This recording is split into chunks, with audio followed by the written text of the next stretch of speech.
पश्चिम बंगाल में निजाम बदला है तो बदलाव की बयार नहीं, आंधी ही चल रही है मान। शुवेंदु अधिकारी की सरकार धड़ाधड़ फैसले ले रही है। पश्चिम बंगाल में शुवेंदु अधिकारी सरकार ने जून से धार्मिक आधार पर समूहों को दी जाने वाली सरकारी सहायता बंद करने का फैसला किया है। सरकार ने राज्य कर्मचारियों, वैधानिक निकायों और शैक्षणिक संस्थानों के लिए 7वें वेतन आयोग के गठन की मंजूरी भी दे दी। साथ ही 1 जून से सरकारी बसों में महिलाओं के लिए मुफ्त यात्रा को भी मंजूरी दे दी गई। राज्य कैबिनेट ने 1 जून से महिलाओं को हर महीने 3,000 रुपए की सहायता देने वाली अन्नपूर्णा योजना को भी अपनी स्वीकृति दे दी।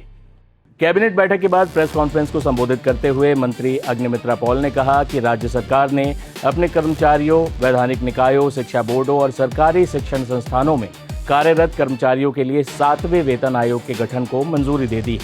अग्निमित्रा पॉल ने आगे कहा कि बंगाल कैबिनेट ने जून से धार्मिक आधार पर समूहों को दी जाने वाली सरकारी सहायता बंद करने का फैसला लिया है। साथ ही कलकत्ता हाईकोर्ट के फैसले के अनुसार राज्य की मौजूदा ओबीसी सूची को रद्द कर दिया गया है और आरक्षण पात्रता तय करने के लिए एक जांच पैनल गठित किया जाएगा। इसके अलावा शुवेंदु अधिकारी सरकार के पहले 7 दिनों के 7 बड़े फैसले क्या रहे हैं वो भी आपको बता देते हैं। आरजीकर रेप और मर्डर केस में कार्रवाई करते हुए सीएम शुवेंदु अधिकारी ने 3 सीनियर आईपीएस को निलंबित किया। शुवेंदु ने कलकत्ता के पूर्व पुलिस कमिश्नर विनीत गोयल, पूर्व डिप्टी कमिश्नर इंदिरा मुखर्जी और अभिषेक गुप्ता को निलंबित करने का आदेश दिया। इसके अलावा ममता सरकार ने बंगाल से बाहर दूसरे राज्यों में आलू, प्याज, अनाज, तिलहन, दलहन, फल, सब्जियां, पशु उत्पाद समेत जरूरी चीजों को बेचने पर जो पाबंदी लगाई थी, शुवेंदु सरकार ने इस फैसले को पलट दिया आते ही। इसके अलावा शुवेंदु सरकार ने सभी सरकारी और सरकारी मदद से चलने वाले स्कूलों में राष्ट्रगान वंदे मातरम को गाना अनिवार्य कर दिया। ये फैसला आज यानी 18 मई से लागू भी हो गया है। इसके अलावा शुवेंदु अधिकारी ने पुलिस को साफ निर्देश दिए हैं कि धार्मिक स्थलों पर लाउड स्पीकर की आवाज को तय सीमा में रखा जाए और धार्मिक गतिविधियों के कारण सड़कों पर जाम की स्थिति न बनने दी जाए। साथ ही गोवंश की हत्या को लेकर भी नियम बदल दिए गए हैं।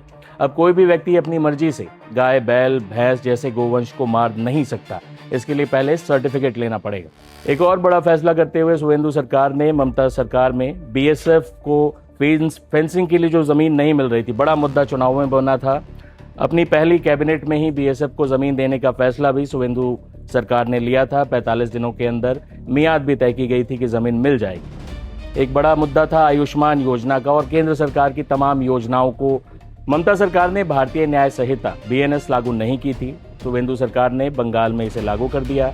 इसके साथ ही आईपीएस और आईएएस को ट्रेनिंग जो केंद्र से मिलती थी उसकी अनुमति नहीं थी, उसकी भी मंजूरी दे दी। बता दें कि पश्चिम बंगाल में पहली बार बीजेपी की सरकार बनी है।